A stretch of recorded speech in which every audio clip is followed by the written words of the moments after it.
కేసీఆర్ మళ్ళా రిమైనింగ్ సమావేశాలకు హాజరవుతాడా కాదా?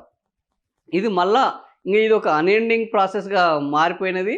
ఎందుకంటే 2వ తేదీ నుంచి జరిగే అసెంబ్లీ సమావేశాలకు కేసీఆర్ వస్తాడా రాడా? ఎందుకు అనంటే కేసీఆర్ లేవనెత్తిన ఒక అంశం మీద ఈరోజు అసెంబ్లీ సమావేశాలు జరుగుతున్నాయి. ఈ రాష్ట్రానికి పాలమూరు రంగారెడ్డి ఎత్తిపోతలకు సంబంధించి 90 టీఎంసీల్లో నీళ్లు రావాల్సి ఉండగా 45 టీఎంసీలకి ఈ కాంగ్రెస్ ప్రభుత్వం ఒప్పుకొని ఈ రాష్ట్రానికి నష్టం చేసే ఒక ప్రయత్నం చేస్తున్నది అని ఒకటి. పాలమూరు రంగారెడ్డి ప్రాజెక్టుకు 7 అనుమతులు వచ్చిన తర్వాత కూడా ఆ డిపిఆర్ వెనక్కి వస్తే ఆ డిపిఆర్ ఎందుకు వెనక్కి పంపించారు అని కేంద్రాన్ని నిలదీయాల్సిన కాంగ్రెస్ ప్రభుత్వము మిన్నకుండిపోవడము, నిమ్మకు నీరెత్తినట్టు ఉండడము ఈ రాష్ట్ర ప్రయోజనాలకే కాకుండా ముఖ్యంగా పాలమూరు ప్రజల ప్రయోజనాలకు ఇది తీవ్ర ప్రమాదకరము అని ఈ 2 అంశాలను కేసీఆర్ లేవనెత్తడము. ఈ లేవనెత్తిన అంశాల మీదనే ఈసారి అసెంబ్లీ సమావేశాలు పెట్టి అసలు నీళ్ల దోపిడీ ఎవరు చేశారు, ఈ రాష్ట్రానికి అన్యాయం ఎవరి వల్ల జరిగింది, జనాలకు కళ్ళకు గట్టినట్లు చూపెడతాము అని కాంగ్రెస్ ప్రభుత్వము ఇప్పుడు శపథం చేస్తున్నది.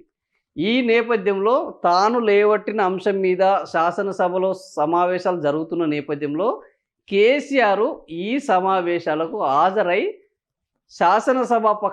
శాసనసభ వేదికగా తన వాదనను గట్టిగా ఈ ప్రజలకు వినిపిస్తారా లేరా అన్న ఒక ఉత్కంఠ కొనసాగుతుంది.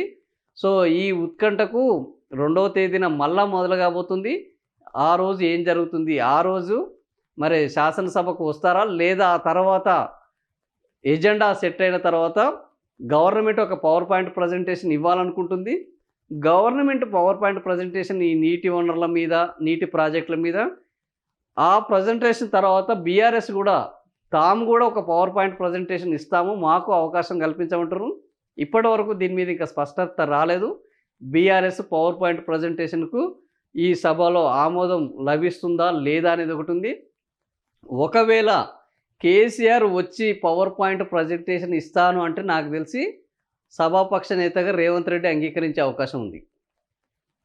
వాళ్ళు ఆ మెలిక పెట్టే అవకాశం కూడా ఉంది. మేము పవర్ పాయింట్ ప్రజెంటేషన్కి ఒప్పుకుంటాము, కానీ హరీష్ రావు కాకుండా కేసీఆర్ ఈ పవర్ పాయింట్ ప్రజెంటేషన్ ఇస్తే ఒప్పుకునే అవకాశం ఉంది.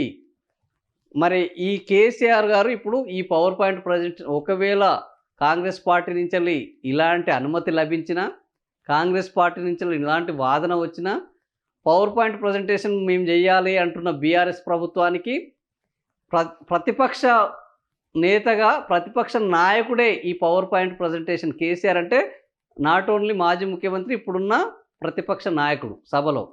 సో సభలో ఉన్న ఎమ్మెల్యేలు కాకుండా అటువైపు నుంచి